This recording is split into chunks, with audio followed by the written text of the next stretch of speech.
We don't have that kind of money just sitting around. Sarah, you need to be realistic about this. My father stood in the doorway of my apartment, arms crossed, his face stern. Behind him, my mother nodded, her lips pressed into a thin line of disapproval. I stood there. My 6-year-old son, Noah, asleep in the next room. His breathing labored despite the oxygen machine. The medical bills spread across my kitchen table were like accusatory evidence of my failures. $85,000. That was the amount the specialist quoted for the experimental treatment that could save Noah's life. His rare heart condition wasn't responding to conventional treatments anymore. And time was running out. My name is Sarah, and I'm 29 years old. I live in Boise, Idaho, working as a middle school science teacher while raising Noah alone. His father walked out when Noah was diagnosed at age 3. He couldn't handle having a sick child. That was 3 years ago, and I've been fighting this battle alone ever since. My parents lived 20 minutes away in their comfortable suburban house in Meridian, Idaho, the same house where my younger sister, Hannah, still had her childhood bedroom preserved like a shrine. Realistic, I repeated, my voice cracking. My son might die without this treatment. The doctor said he has maybe 6 months if we don't act now. My mother stepped forward, her hand touching my father's arm in that familiar way she used to soften his words without contradicting him. Honey, we understand this is difficult, but we've already helped so much over the years. We paid for 3 of his surgeries. We can't just empty our retirement accounts. I'm not asking you to empty them. I'm asking for a loan. I'll pay you back every penny. I'll get a second job. I'll do whatever it takes. My father shook his head. Sarah, you're barely keeping your head above water as it is. How would you pay us back? Be sensible. There are payment plans, medical financing options. You should look into those. I had looked into them. I'd spent weeks researching every possible avenue. The payment plans would take too long. Noah didn't have years to wait. The medical financing companies demanded interest rates that would bury me for decades. And most wouldn't approve me anyway because I was already drowning in medical debt. I've tried everything else, I said quietly. You're my last hope. My mother's expression softened slightly, and for a moment, I thought she might convince my father. But then he spoke again, his voice firm. We can't do it, Sarah. I'm sorry, but we have to think about our own future, too. We're not getting any younger. They left shortly after, and I stood at the window, watching their car pull away. The weight of their refusal settled over me like a suffocating blanket. I walked into Noah's room and sat beside his bed, listening to the steady hiss of the oxygen machine. His small chest rose and fell, unevenly. He looked so peaceful in sleep, unaware that his own grandparents had just sealed his fate. The next day, I made calls, reaching out to every family member I could think of, distant cousins, my mother's siblings, anyone who might help. Most offered sympathy and small amounts that wouldn't make a dent. My Aunt Linda sent $500 with a note saying she wished it could be more. I appreciated every penny, but I was trying to fill an ocean with a teaspoon. 2 weeks later, I came home from a particularly brutal day at school to find Noah struggling to breathe. His lips had a blue tinge that sent panic shooting through me. I called an ambulance, and they rushed him to the hospital. The doctor stabilized him, but the cardiologist pulled me aside with a grim expression. His condition is deteriorating faster than we anticipated, Dr. Bennett said. Without that treatment we discussed, I'd say he has 3 months at most, maybe less. I nodded numbly, unable to speak past the lump in my throat. My baby had 3 months unless I could find $85,000. I started a crowdfunding campaign that night, pouring my heart into the description, sharing photos of Noah's bright smile from before he got so sick. Friends shared it, teachers from my school donated, and even some of my students' parents contributed. But after 2 weeks, I'd only raised $12,000. It wasn't even close to enough. Then came the phone call from Hannah. My sister's voice was breathless with excitement. Sarah, I have the most amazing news. Michael proposed. We're getting married. I tried to muster enthusiasm despite the heaviness in my chest. That's wonderful, Hannah. Congratulations. I know, right? And Mom and Dad are being so incredibly generous. They're paying for the whole wedding. Can you believe it? They said we can have whatever we want, no budget limits. Michael and I are thinking a destination wedding, maybe Napa Valley or Charleston. Oh, Sarah, it's going to be absolutely perfect. My hand tightened around the phone. No budget limits. None.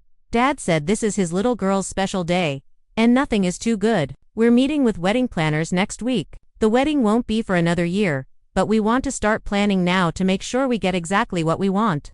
I stood there in my tiny apartment, medical bills stacked on every surface, my son fighting for every breath in the next room, and listened to my sister gush about her unlimited wedding budget. Something cold and hard formed in my chest, a seed of understanding that would take root and grow in the months to come. The months that followed were a blur of hospital visits and mounting despair. I maxed out every credit card I owned, took out personal loans at predatory interest rates, and sold everything of value I possessed. My grandmother's ring, the one thing of my mother's I'd been given, went to a pawn shop for $800. My car got downgraded to a 15-year-old sedan that barely ran. I moved from my one-bedroom apartment to a studio to save on rent.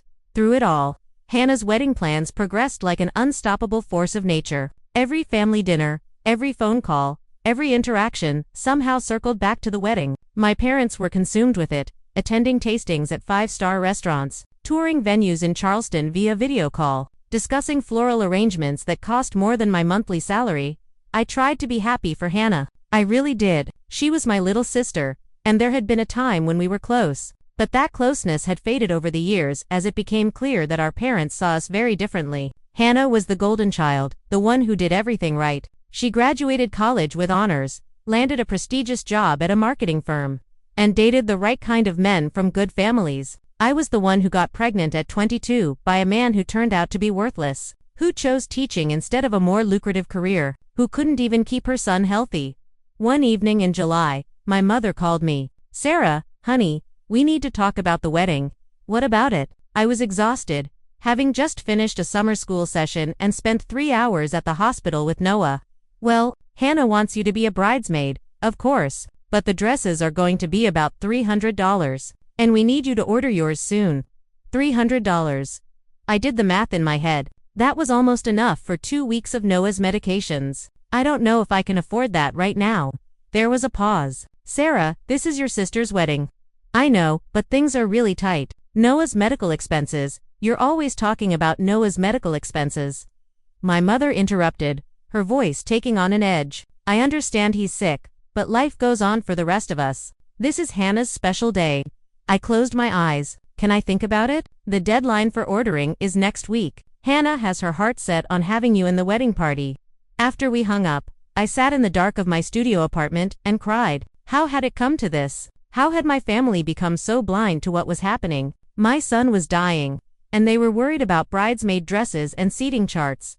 Noah's condition continued to decline. The experimental treatment was no longer an option. We'd missed the window. The doctors shifted to palliative care, focusing on keeping him comfortable. Every day, I watched my son fade a little more, his bright spirit dimming along with his physical strength. He stopped asking when he could go back to school. He stopped talking about wanting to be a scientist when he grew up. He knew, in the way children somehow know, that he was running out of time.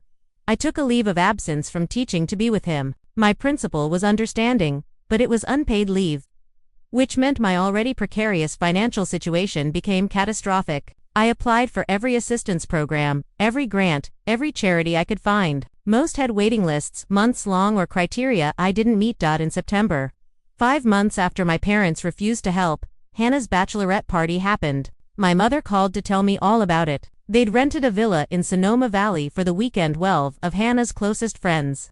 All expenses paid by our parents. Wine tastings, spa treatments, a private chef. It was absolutely magical, my mother gushed. Hannah was so happy. You should have seen her face. "How much did it cost?" I asked, unable to stop myself. "Oh, I don't know exactly. Your father handled all that, maybe $10,000. But it was worth every penny to see Hannah so joyful. $10,000. More than a tenth of what could have saved Noah, spent on a single weekend. I felt something inside me crack, a foundation of familial loyalty I'd been clinging to despite everything. "That sounds wonderful," I said flatly. "You know, Sarah, I wish you'd try to be more excited about this wedding. Hannah feels like you're not really supporting her." I laughed, a harsh sound that startled even me. "Hannah feels I'm not supporting her. She does. She's noticed you've been distant, and you still haven't confirmed whether you'll be a bridesmaid." "I can't afford the dress, Mom, I told you that." "Well, maybe if you managed your money better, you wouldn't always be in this position."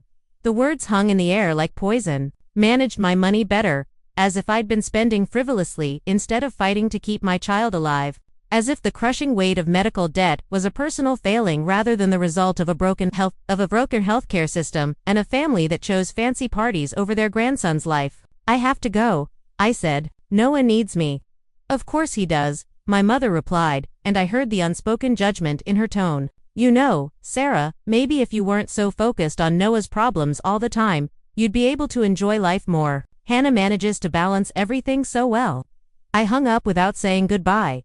October brought a cold snap that seemed to settle into my bones. Noah was in and out of the hospital, his small body fighting a battle it couldn't win. The doctors spoke in hushed tones about weeks, not months. I spent every moment I could beside his bed, reading him his favorite books, telling him stories about what heaven might be like, holding his hand through the pain. My parents visited occasionally, usually on their way to or from some wedding-related appointment. They'd stay for 20 minutes, pat Noah's hand awkwardly, and leave with expressions of relief. It was hard to watch their discomfort around their dying grandson. Hard to see how eager they were to escape back to the happier world of wedding preparations. Hannah came once. She stood in the doorway of Noah's hospital room, perfectly dressed in designer clothes that probably cost more than my rent, and barely made it 5 minutes before claiming she had to leave for a dress fitting. "He's so thin," she whispered to me in the hallway, as if this was news, as if I hadn't watched my son waste away day by day. "Yes," I said simply. "It must be so hard for you." She touched my arm in a gesture that might have been meant as comfort but felt performative. "But you're so strong, Sarah. You always have been strong." I'd heard that word so many times in the past year, usually from people relieved they didn't have to be strong enough to handle this alone, strong enough not to need help, strong enough to watch your child die while your family spent a fortune on a party. "The wedding is in 3 weeks, Hannah continued. "I really hope you'll reconsider being a bridesmaid. It would mean so much to me, and it might be good for you. You know, a chance to celebrate something happy, to have a break from all this, a break as if I could take a vacation from my son's death, as if I could put on a smile in an overpriced dress and pretend everything was fine while Noah fought for every breath." "I'll think about it," I lied, because it was easier than explaining how her words made me feel. The wedding invitations had arrived at my apartment. 2 months earlier, heavy cardstock with gold embossing. The invitation suite alone probably cost $50 per guest. I did the math automatically now, converting everything into medical treatments we couldn't afford. The invitations could have been a month of physical therapy. The venue deposit could have been a year of medications. I learned later that the final cost of Hannah's wedding was $230,000. $230,000. The number echoed in my head like a scream. They'd spent nearly 3 times what could have saved Noah's life on a single day of celebration. The venue alone cost $80,000, roughly what I'd begged for. The flowers were $15,000. The food was $40,000. The dress was $12,000.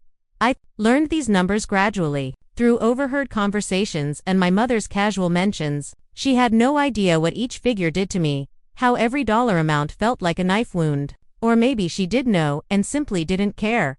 2 weeks before the wedding, Noah had a particularly bad day. His heart was giving out, the monitors screaming their warnings, nurses rushing in. I stood beside his bed, gripping his small hand, and watched the medical team fight to stabilize him. They succeeded, but Dr. Bennett pulled me aside afterward. "Sarah, he doesn't have much time left. Days, maybe a week. I think you should consider calling family, anyone who might want to say goodbye."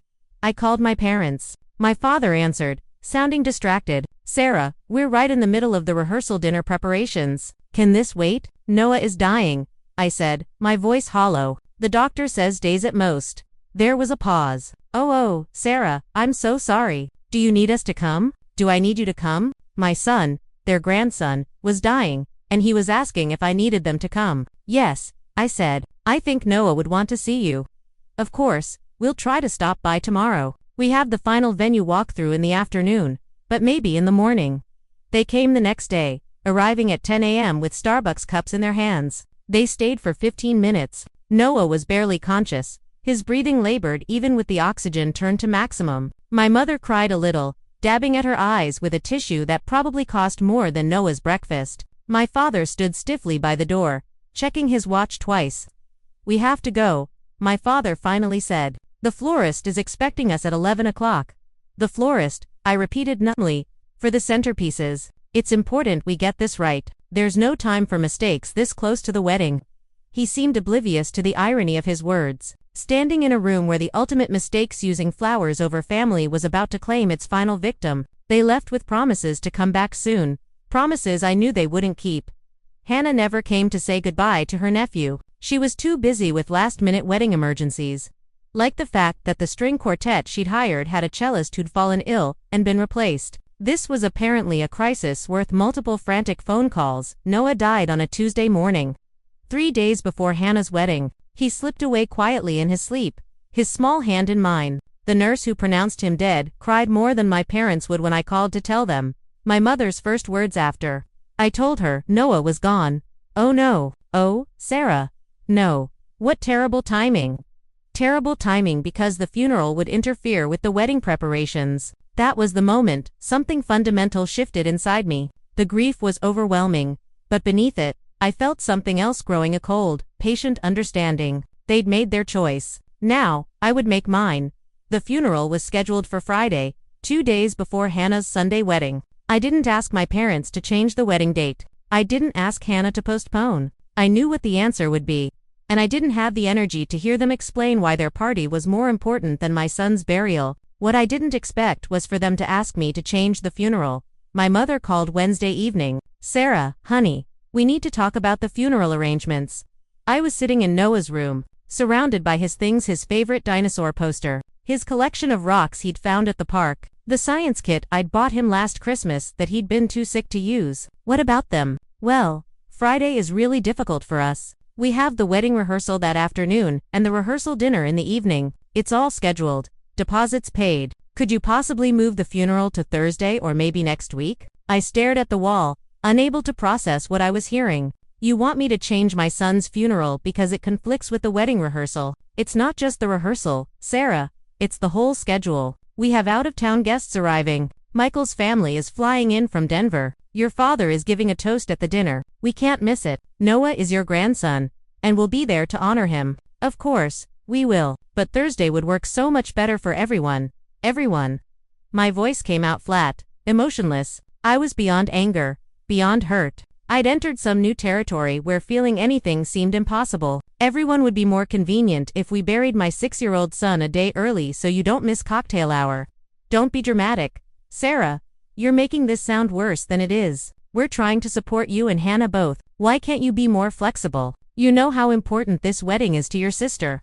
I hung up. I didn't trust myself to say anything else. The funeral stayed scheduled for Friday. I arranged it myself, paid for it with money I borrowed from my principal, who'd been more supportive in the past year than my own parents. It was a small service, just 20 people. My Aunt Linda came, some teachers from school, a few parents of Noah's former classmates. My parents arrived 45 minutes late, dressed in clothes clearly chosen for the wedding festivities to follow. They stayed for the service but left immediately after, skipping the small reception I'd organized at my apartment. We really have to go, my mother said, kissing my cheek with lips that barely made contact. Hannah is having a crisis about the seating arrangements, but it was a lovely service, Sarah.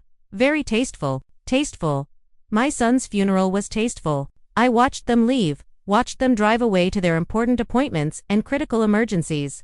And I felt something inside me turn to stone. The grief was still there, crushing and absolute, but it was contained now.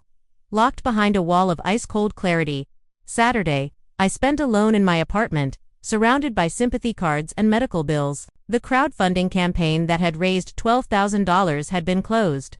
The money used up months ago on treatments that only delayed the inevitable. I owed $73,000 in medical debt, had maxed out credit cards totaling another $25,000, and my rent was 2 months overdue. Noah's death hadn't ended my financial nightmare.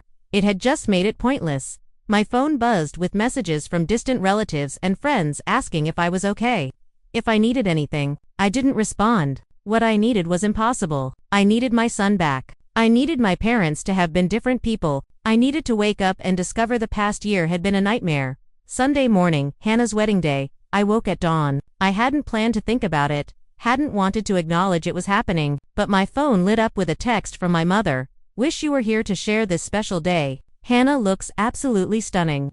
I stared at that message for a long time. Wish you were here, as if I'd simply chosen not to attend. As if I was missing it because of a scheduling conflict rather than because I'd buried my son 2 days earlier. I got dressed and went for a walk. Boise was beautiful in late October, leaves turning golden red. Noah had loved autumn. We'd planned to go to the pumpkin patch this year. Just one more thing that would never happen. My phone continued buzzing throughout the day. Photos from the wedding. My mother had added me to some kind of group chat with extended family. I watched the images load one by one.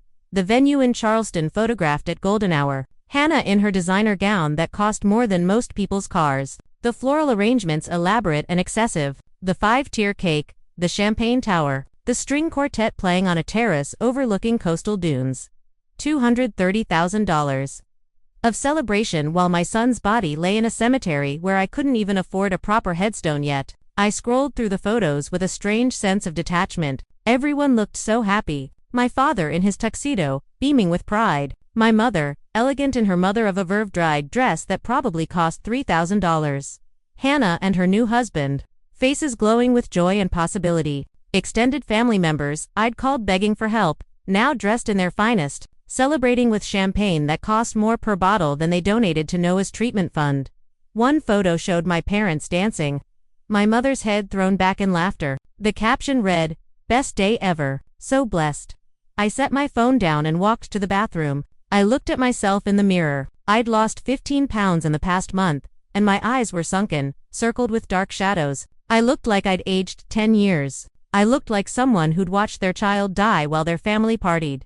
That night, alone in my studio apartment, I made myself a promise. This wasn't over. They thought they could discard Noah's life, discard me, and move on to their happy celebrations without consequence. They thought their money, their social standing, and their self-centered priorities could insulate them from accountability. They were wrong. I didn't know how yet, but I would make them understand what they'd done. I would make them feel a fraction of what I'd felt. Not revenge, exactly justice, a reckoning. I pulled out a notebook and started writing down everything. Every conversation, every refusal, every dollar amount. I documented the timeline when I'd asked for help, when they'd refused, when Hannah's wedding planning began, when Noah died. I wrote down who'd been at the funeral, who hadn't.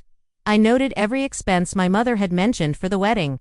I wasn't sure what I'd do with this information, but I knew I needed it evidence, proof, a record of everything that had been taken from Noah, from me.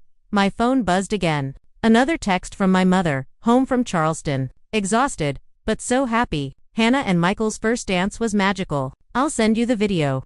I typed back, glad you had a good time. 3 dots appeared, disappeared, appeared again. Finally, we'll come by next week to check on you. I'm sure you're feeling better by now.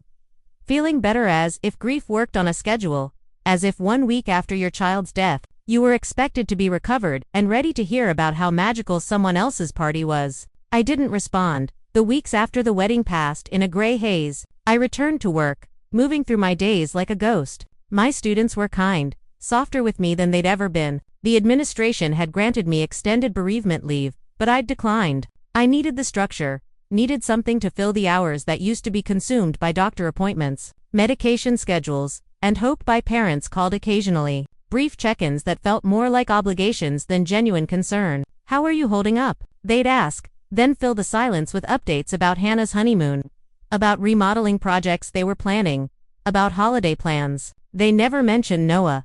It was as if he'd never existed, as if acknowledging his absence might spoil their good mood. Hannah sent a single text.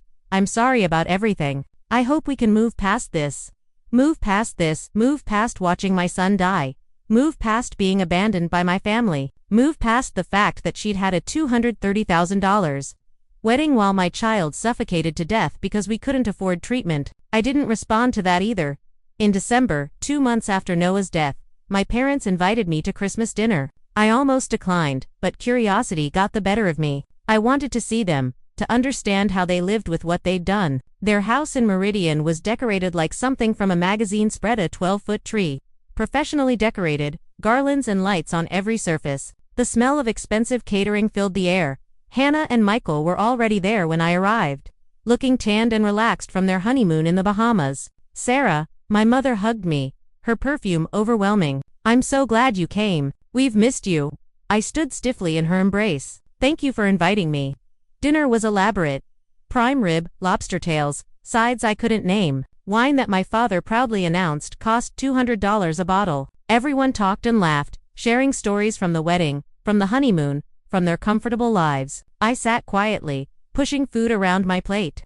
"Sarah, you're so quiet," Hannah said, her voice carrying that concerned tone that didn't reach her eyes. "Are you okay?" "I'm fine. You know, Michael and I were thinking, maybe you should consider moving somewhere else. A fresh start might help you heal. Boise has too many sad memories now." I looked at her, at this woman who was my sister in name only. "Where would I go?" "I don't know. Somewhere cheaper, maybe. I know you're struggling financially. Michael's company has an office in Omaha. Cost of living is much lower there. We could help you find something. Help me move away, remove the uncomfortable reminder of their choices." "I'll think about it," I said. Another lie. My father cleared his throat. "Sarah, your mother and I have been discussing your situation. We think you need to consider bankruptcy. It's the responsible thing to do given your debt. Bankruptcy for your medical bills? You'll never pay them off on a teacher's salary. Better to just wipe the slate clean and start over. Start over as if Noah was a mistake to be corrected, a financial error to be written off. We could help you find a good bankruptcy attorney," my mother added. "Your father knows several." I set down my fork carefully. "You know what would have helped? $85,000 15 months ago." The table went silent. Hannah looked at Michael uncomfortably. My mother's smile froze in place. "Sarah," my father said, his voice carrying a warning. "We've been over this, have we? Because I don't remember us ever really discussing it. You said no. And that was it. We made a difficult decision based on our financial situation." "Your financial situation?" I gestured around the room. "This doesn't look like financial difficulty. The $230,000 wedding doesn't suggest financial difficulty." Hannah's face flushed. "That's not fair, isn't it?" I stood up, my chair scraping against their expensive hardwood floor. "You spent almost 3 times what could have saved Noah's life on a single day. A party, flowers and cake, and a dress you'll wear once." "Sarah, that's enough," my father said, standing as well, his face red with anger. "We made the choice we thought was right. We're not going to apologize for supporting your sister's happiness and Noah's life." "What about supporting that? He was sick," my mother said, her voice shaking. "The doctor said there was no guarantee the treatment would work. We weren't going to throw away money on something that might not even help. But you'd throw away twice that much on party favors and centerpieces that went in the trash the next day." "Get out," my father said. "If you're going to be disrespectful, you can leave." I grabbed my coat. "Don't worry, I'm going." "You're just bitter because your life didn't turn out the way you wanted," Hannah called after me. "It's not our fault you made bad choices." I stopped at the door and turned back. They were all standing now, a unified front against me, my parents, my sister, her husband, all of them comfortable, secure, righteous in their positions. "Bad choices," I repeated. "Like trusting family, like believing blood meant something, like thinking you'd choose your grandson over a party." I walked out into the cold December night and got into my beat-up car. I sat there for a moment, watching through the window as they settled back down to their expensive dinner, probably already dismissing me as dramatic, unstable, ungrateful. That was the last time I spoke to any of them for 4 years. Life continued, because that's what it does. I declared bankruptcy as my father had suggested, wiping out most of my medical debt but destroying my credit for years to come. I moved to a cheaper apartment in a worse neighborhood. I took on tutoring jobs in the evenings and summers to make ends meet. I existed, but I didn't live. I also planned. I couldn't touch them yet. I was too powerless, too broken, too consumed with grief and survival. But I was patient. I watched from a distance, following their lives through social media accounts they didn't realize I could still see. I documented everything, adding to my notebooks. I waited. Tana got pregnant a year after her wedding. My mother posted constant updates about the pregnancy, the baby shower, the nursery preparations. The baby, a girl named Ava, arrived healthy and perfect. The photos showed my parents beaming, holding their first grandchild, as if Noah had never existed, as if Ava was their first and only. I saw one comment on my mother's Facebook post from a distant cousin, "Your first grandchild. So exciting." My mother's response, "Yes, we're over the moon." Not a correction, not even an acknowledgement that another grandchild had existed, had died, had mattered. Noah had been erased from the family narrative. I took a screenshot and added it to my collection 2 years after Noah's death. I went back to school online classes at night, working toward a master's degree in education administration. I was promoted to assistant principal after 3 years. The salary increase was modest, but it was progress. I was building something, slowly and deliberately. I also started saving money. Every extra dollar went into a separate account, one I never touched. I didn't know what I was saving for exactly, but I knew I'd need resources eventually. Power required capital. During those years, my parents tried to reach out occasionally, birthday cards with generic messages, Christmas gifts sent through the mail, usually gift cards to stores I didn't shop at. My father called once to tell me they'd set up a small college fund for Ava and wondered if I wanted to contribute. I hung up on him. Hannah sent a birth announcement when she had her second child, a boy named Liam. The card featured a professional photo of their perfect family, expensive clothes, and genuine smiles. On the back, someone had written, "Hope you're doing well." As an afterthought, I kept every card, every announcement, every casual dismissal evidence. For years after Noah's death, I was principal of a successful middle school, earning enough to live comfortably, though I still kept my lifestyle modest. I'd rebuilt myself from nothing, created a life that had purpose and meaning even without the person who'd given it both. I'd also continued following my family's activities. Hannah's husband, Michael, had been promoted to vice president at his company. They'd bought a larger house in an exclusive neighborhood in Eagle, Idaho. My parents had taken up golf, joining an expensive country club. They traveled frequently, posting photos from beaches and European cities. Life was good for them, better than good. Then, in early spring, something changed. I got an email from an address I didn't recognize. The subject line read, "Important family matter." I almost deleted it as spam, but something made me open it. "Sarah, this is your Aunt Linda. I'm reaching out because I thought you should know that your father lost his job 3 months ago. He's been trying to keep it quiet, but the situation is serious. His entire retirement account was invested in his company's stock, which collapsed when the company went bankrupt. Your parents have lost almost everything. They're facing foreclosure on their house. I know you and they aren't close, but I thought you'd want to know. Your father is too proud to ask for help, but they need it. Please call me if you can. Love, Linda." I read the email 3 times. Then I went to my computer and started searching. It didn't take long to find the news articles. The company my father had worked for, a regional manufacturing firm, had been caught in a massive fraud scandal. The CEO was facing federal charges. The company had declared bankruptcy, and thousands of employees had lost their jobs and their retirement savings. My father's name appeared in several articles as one of the senior executives who'd lost everything. I sat back and stared at the screen. After all these years, after building their comfortable life on the grave of my son's memory, they'd lost it all. Karma. Some might call it justice, others would say. I didn't have a name for what I felt. It wasn't satisfaction exactly, it was more like recognition. The universe had shifted, and suddenly I wasn't powerless anymore. My phone rang a week later. My mother's number. I stared at it, watching it ring, then go to voicemail. She called again the next day and the day after that. I never answered. Then came a knock on my door one evening in May. I looked through the peephole and saw my father standing there. He looked older than I remembered, grayer, thinner, diminished. I opened the door but left the chain engaged. "Yes, Sarah." His voice cracked on my name. "Please, we need to talk."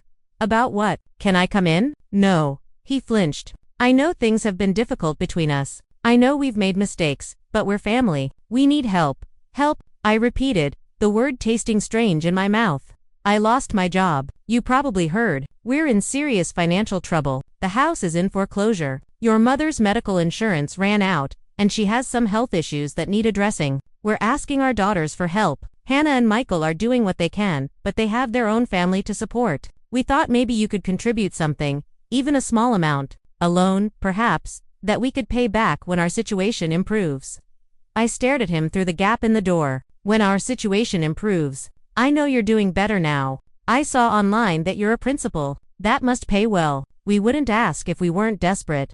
"Desperate?" I said softly. "That's interesting. I remember being desperate once." His face colored. "Sarah, please. This isn't the time to dredge up the past, isn't it?" I smiled, and it wasn't a kind expression. "You're asking me for money because you're facing financial ruin. That sounds familiar. This is different, Hal. We're your parents, and Noah was your grandson."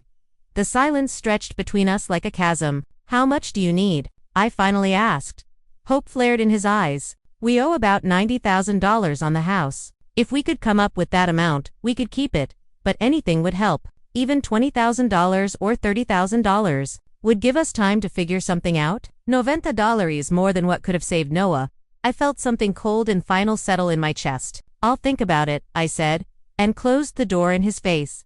Behind the closed door, I leaned against the wall and smiled. Finally, after 4 years of waiting, of planning, of building myself back up from nothing, the opportunity I'd been waiting for had arrived. Now came the reckoning.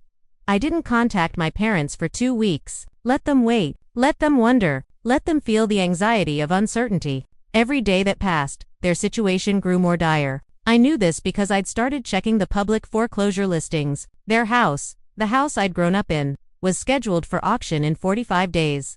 During those 2 weeks, my mother called 17 times. My father called 9. Hannah sent 3 lengthy text messages explaining how our parents had always done their best, how they were good people who'd made some mistakes, how family was supposed to forgive and help each other. The irony was apparently lost on her. I responded to none of them. Instead, I did research. I looked into their financial situation as thoroughly as I could from the outside. The house was worth about $320,000, and they owed $90,000. They had equity, but not enough to start over somewhere nice. They'd have to move to a modest apartment, maybe in a less desirable area. They'd have to learn to live on Social Security and whatever my father could scrape together from a new job.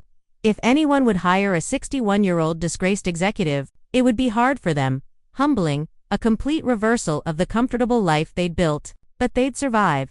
That was the difference between their situation and what Noah had faced. They weren't going to die. They were just going to be uncomfortable. On the 15th day, I finally called my father back. "Sarah," he sounded breathless, desperate. "Thank God. I was so worried you wouldn't call.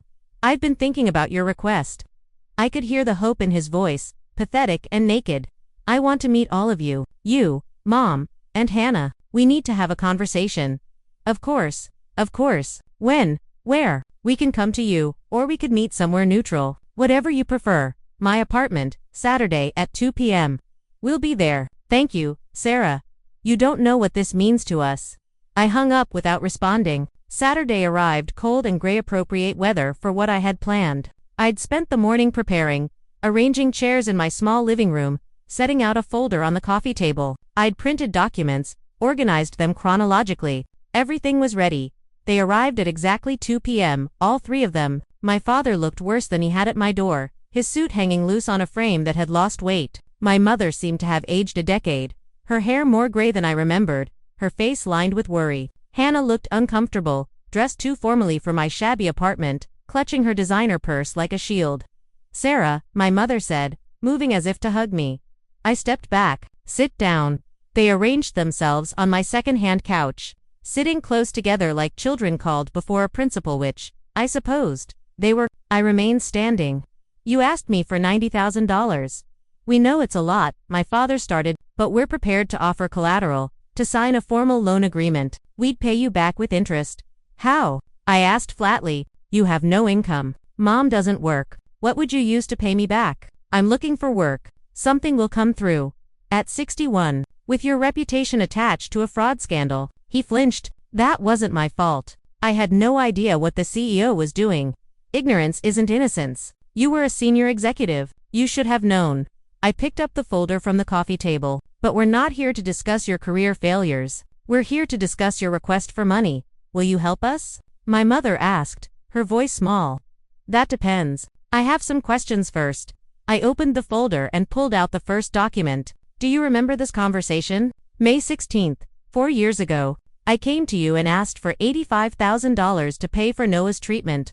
My mother's face went pale. "Sarah, we've been over this, have we?" "Because I don't think we have." "Not really. Not honestly." I held up the document, a printout of my original crowdfunding page with the treatment cost clearly listed. $85. You told me you couldn't afford it. That you had to think about your own retirement. That I needed to be realistic. "We made the best decision we could at the time," my father said stiffly.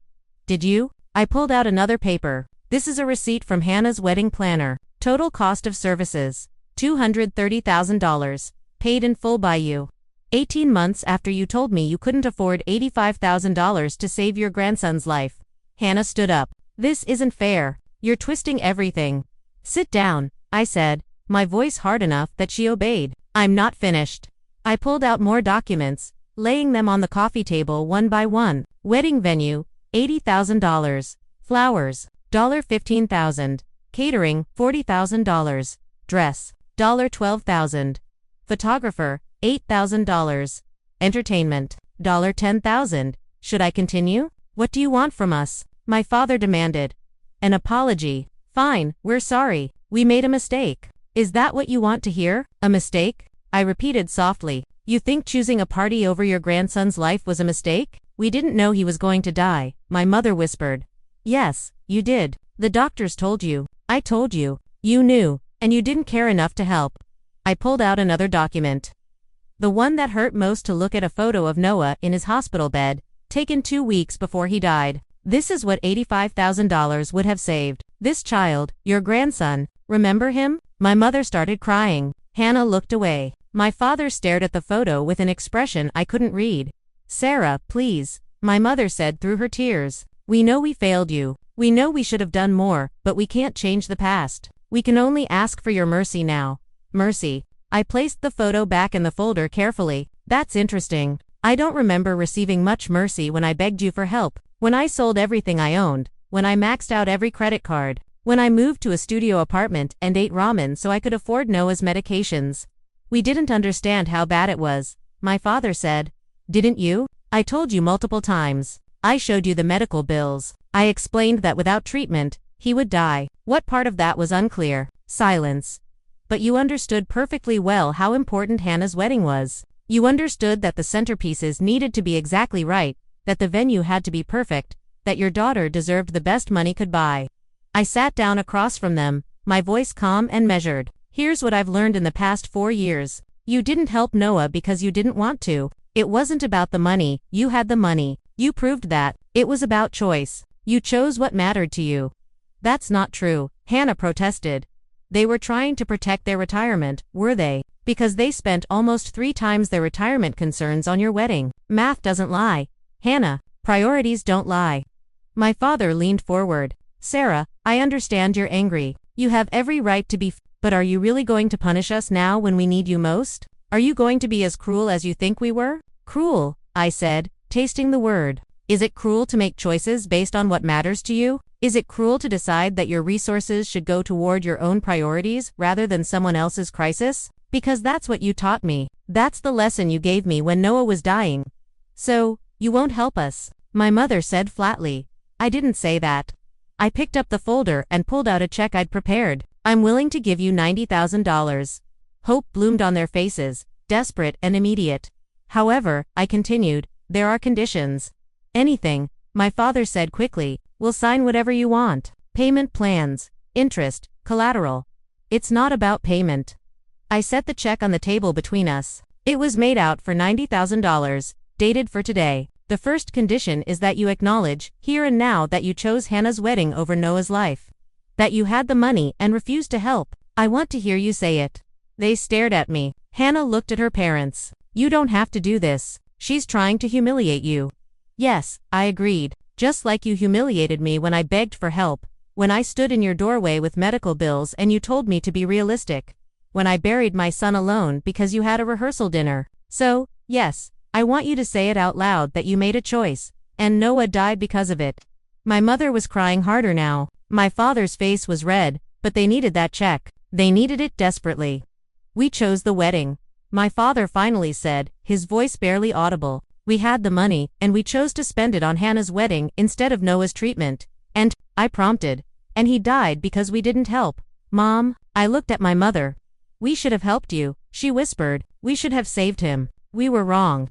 I turned to Hannah. And you, what's your role in this? I didn't know, she said quickly. I didn't know they'd refuse to help Noah.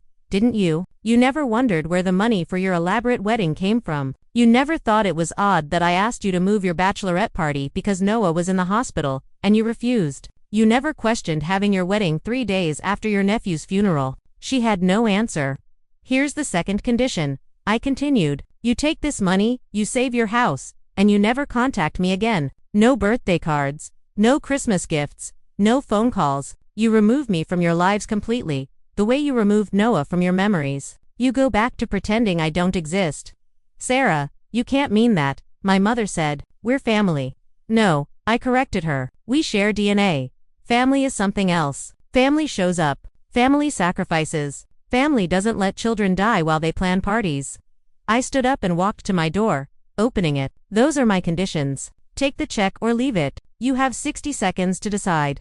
They looked at each other, a silent conversation happening in glances and expressions. I watched them calculate, watched them weigh their pride against their desperation. It took them 43 seconds. My father picked up the check. We accept your conditions, he said, his voice hollow. Good. There's a document on the table next to the check. It's a formal agreement that you'll have no further contact with me. Sign it. They signed without reading it, which told me everything I needed to know about how desperate they really were. My father's signature was shaky. My mother could barely hold the pen through her tears. Hannah signed with angry, sharp strokes, her face red with suppressed rage. When they finished, I collected the document and handed them the check. You can go now. Sarah, my father started, but I cut him off. You agreed to the conditions. No contact means no contact. Leave, they filed out silently, my mother crying, my father's shoulders slumped, Hannah walking stiffly beside them. I closed the door behind them and locked it. Then I walked to my bedroom and opened my laptop. I pulled up my bank account and looked at the balance. The $90,000 I'd just given them had been transferred from my savings this morning. That account now showed $12,000 remaining years of careful saving, of living modestly, of putting aside every extra penny, reduced to almost nothing. But I wasn't done. I opened my email and composed a message to my Aunt Linda, the only family member who'd shown any real concern for me over the years. I attached a document, a letter I'd written months ago, waiting for the right time to send it. Aunt Linda, I wanted you to know what really happened with Noah. I've attached a complete timeline of events, including all the requests I made for help and the responses I received. I've also included documentation of the expenses my parents incurred during that same period, particularly regarding Hannah's wedding. I thought the family should know the truth. Please share this with anyone you think should see it. Love, Sarah.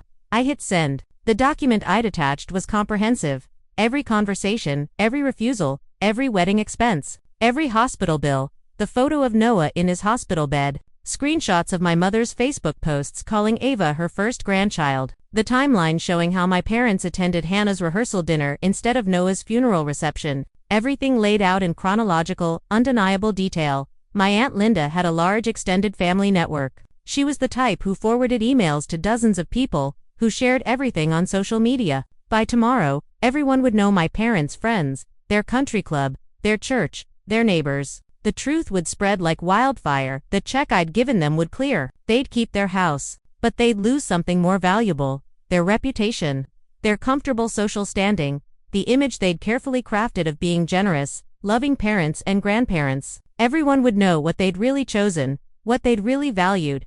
A knock came at my door. An hour later, I looked through the peephole and saw Hannah standing there alone, her face furious. I opened the door but didn't invite her in. You signed an agreement not to contact me.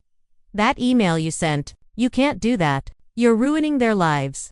I'm telling the truth. There's a difference. You're vindictive and cruel. You're destroying them out of spite. No, I said calmly. I'm giving them exactly what they gave me: consequences. Actions have consequences. Hannah, they made choices, and now they get to live with them, just like I've had to live with watching my son die.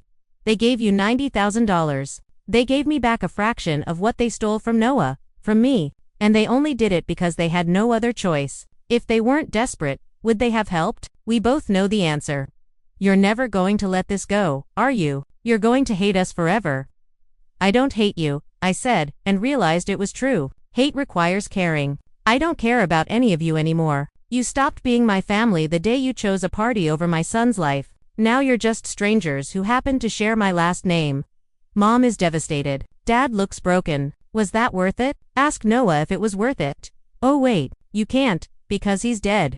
Hannah's face crumpled. You really are as heartless as they said. Heartless. My heart broke 4 years ago, and you weren't there to see it. You were too busy planning your perfect wedding and your perfect life. So don't talk to me about heartless. Hannah, you don't get to use that word. She turned and walked away, and I closed the door for the last time on my biological family. Over the next few months, I heard through indirect channels what happened to them. My parents were indeed socially ostracized. Friends stopped calling. The country club membership was quietly not renewed. Church attendance became awkward enough that they stopped going. They kept their house, but it became a prison of sorts. A place where they lived with their choices. My father eventually found work as a consultant, making a fraction of his former salary. My mother developed anxiety issues and started therapy. Hannah and Michael moved to another state, putting distance between themselves and the scandal. Their Christmas cards, which had once been elaborate productions, stopped coming altogether. I heard my mother told people I was dead, that it was easier than explaining why her daughter wanted nothing to do with her. I supposed I was dead to them, the daughter who'd been grateful for scraps, who'd accepted being second best, who'd swallowed her pain to keep the peace. That person didn't exist anymore.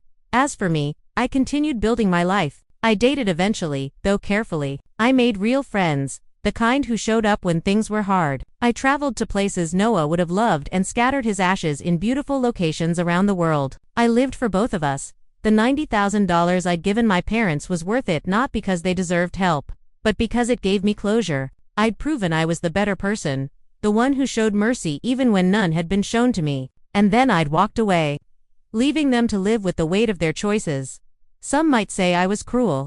That real forgiveness means letting go completely, helping without conditions. But those people never watched their child die alone while their family celebrated elsewhere. They never had to choose between electricity and medicine. They never had to bury their baby with borrowed money while knowing $230,000 had been spent on cake and flowers.